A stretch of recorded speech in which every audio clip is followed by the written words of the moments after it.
राजस्थान में छात्र संघ चुनाव करवाने की मांग को लेकर राष्ट्रीय लोकतांत्रिक पार्टी के सुप्रीमो हनुमान बेनीवाल शुक्रवार को अजमेर पहुंचे। जीसी कॉलेज के बाहर सभा का आयोजन किया गया।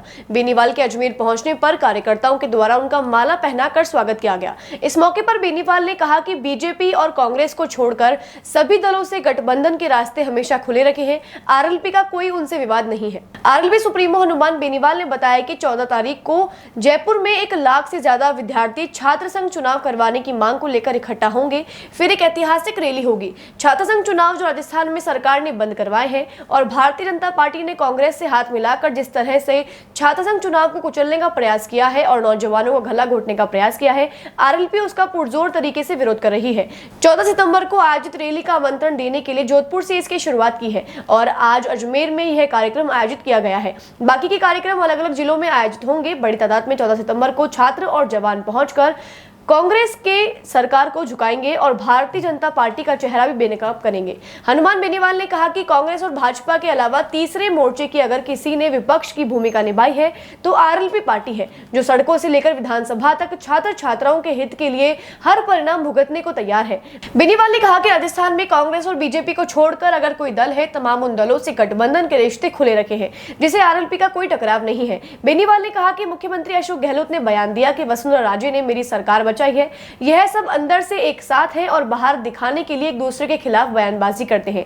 केंद्र सरकार के लॉ मिनिस्टर अर्जुन मेघवाल पर ही उनकी पार्टी के नेता भ्रष्टाचार के आरोप लगा रहे हैं। इससे बड़ी बात कोई नहीं हो सकती। अब आपके शहर अजमेर में खुल गया है अनंत टीवीएस का नया शोरूम, जहां आपको मिलेंगे टीवीएस टू व्हीलर में इलेक्ट्रिक व नॉन इलेक्ट्रिक आईसी इंजन के विश्व स्तरीय रेंज। इलेक्ट्रिक व्हीकल में टीवीएस का iQube उपलब्ध है। ग्रामीण इलाकों के लिए टीवीएस का एक्सेल, साथ ही world class service centre, train टेक्नीशियनों के साथ व बैंकों से फाइनेंस सुविधा भी उपलब्ध है, वह भी बेहतरीन ऑफर के साथ। अनंत टेक व्हील IBM ऑफिस के सामने, आदर्श नगर, नसीराबाद रोड, अजमेर। लोकतांत्रिक पार्टी है कपासन के अंदर, जहाँ 30,000 के लगभग वोट मिलते हैं। तो राष्ट्रीय लोकतांत्रिक पार्टी नौजवानों की, किसानों की पहली पसंद है। राजस्थान के नौजवान, सर्व समाज, किसान, अल्पसंख्यक, दलित, सबने भरोसा किया कि अब की बार इन दोनों पार्टियों से तंग आ चुके हैं, ऊब चुके हैं। राजस्थान बर्बाद हो चुका है, खुलेआम पेपर लीक हो रहे हैं, भ्रष्टाचार हो रहा है। कौन बचाएगा राजस्थान को? तो मेरे हिसाब से इस बार राजस्थान के अंदर बहुत ज़बरदस्त तरीके से परिवर्तन होगा। परिवर्तन का आगाज ये नौजवान करेंगे। हर क्रांति के नायक नौजवान थे और नौजवानों ने ठान लिया कि हम आरएलपी का साथ देंगे और कांग्रेस भाजपा को घर बिठाएंगे राजस्थान। इसके बहुत से लोग हैं, एक नहीं, आपके जिले में हर जिले में 5-5 शासन नेता है। क्योंकि शासन के माध्यम जो लीडर बनते हैं वो बेबाक होते हैं, अपनी बात करने की ताकत होती है, वो अपना काम करवा लेते हैं, वो पॉपुलर होते हैं।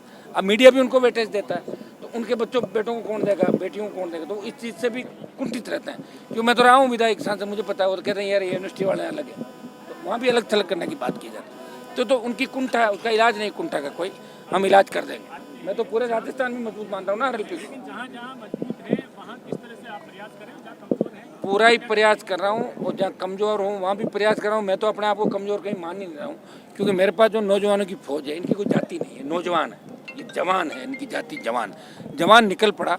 और 14 को जो जयपुर में सैलाब आएगा, उस दिन फैसला हो जाएगा कि राजस्थान में 23 का चुनाव, उसमें राजस्थान किस करवट चलेगा। क्या चुनाव को लेके कोई आरएलपी भी कोई रैली निकालेगी क्या, इनकी परिवर्तन यात्रा और इनकी जो निकल रही है इस हिसाब से? एक बार तो ये रैली निकाले रहो ना, और क्या है, ये रैली तो है मेरी भाई, ये छात्रों की, जवानों की रैली है। चुनाव तो मुद्दे तो ये, वो क्या निकाल रहे हैं? तो नड्डा जी क्या करें, मंत्र थोड़ी पड़े, यूं घूम रहा है, क्या कर रहा है नड्डा? क्या हमने ये किया? किसका परिवर्तन? मोदी का परिवर्तन करेंगे क्या? तो किस चीज़ का परिवर्तन कर रहे हैं बताओ? परिवर्तन तो कर रहे हैं, एक बार बीजेपी, एक बार कांग्रेस, एक बार बीजेपी, एक बार कांग्रेस। ये तो क्या 20-30-50 साल के अंदर हम परिवर्तन की बात करेंगे। अगर ऐसी आवश्यकता पड़े तो पूछ लेंगे लोगों को। वैसे हम तो 24 घंटे बीच में रहे। इंडिया और भारत को लेकर जो चल रहा है उसको लेकर देखिए, मैं ये बता रहा हूँ, ये जो मैं तो न तो एनडीए के अंदर हूँ और न उसके अंदर हूँ, दोनों ने खूब प्रयास किया। लेकिन आप इसको अचंभित होंगे कि हम देश के अंदर कुछ ऐसे दल भी हैं जो एनडीए से भी अलग हैं और जो इनका संगठन है तथाकथित, उससे भी हम अलग हैं। कांग्रेस को कौन सा फायदा रहेगा उसका भी आप बता दें राजस्थान की जनता को। और मैं भारतीय जनता पार्टी के नेताओं को पूछना चाहता हूँ, आप अशोक गहलोत की छोटी छोटी बात पर बयान देते हो, छात्र संघ चुनाव बंद करा के जिस तरह नौजवानों की राजनीति को, छात्र संघों को कुचलने का काम किया, ये भारतीय जनता पार्टी के नेता इस बात को कैसे देख पाए?